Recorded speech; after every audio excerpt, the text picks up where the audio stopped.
மச்சான் மச்சான் பாரு மச்சான், பிரியாணிடா. உனக்கு பிடிச்ச கடை, அந்த பாய் கடை. எங்க இருந்தா வாங்கி வந்திருக்கேன், சாப்பிடுவோமா? மச்சான், ரெட்டு போட்ட ரிவர் இத இங்க வச்சு இங்க அடிச்சுன்னு வச்சுக்க, பொறுமையா ஃபாலோ ஆயிடும். மச்சான் மச்சான், புதுசா ட்ரிம்மர் வாங்கினேன்டா. இந்த பல்லு எப்படி செட் பண்றதுன்னு தெரியல, உனக்கு தெரியும்? ஏய், என்ன பாடுறா, என்ன பாடுறா. இப்ப நான் என்ன கேட்டேன் உங்ககிட்ட, இந்த ட்ரிம்மர்ல இது எப்படி மாட்டுறதுன்னு தானே கேட்டேன். அதுவும் தெரியாம தானே கேட்டேன். அதுக்கு என்னவோ உச் உச் உச் உச்சுன்ற என்ன மொத்தமா கொடுக்குற எல்லாம் சொல்லாத மச்சான், மனசு கஷ்டமா இருக்கு.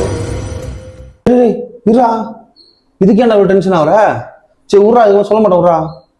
டேய், நீ எல்லாத்துக்குமே அப்படிதான்டா சொல்ற, அதனாலதான் சொன்னேன். சரி, இது எப்படி மாட்டுறது மட்டும் கொஞ்சம் சொல்ல.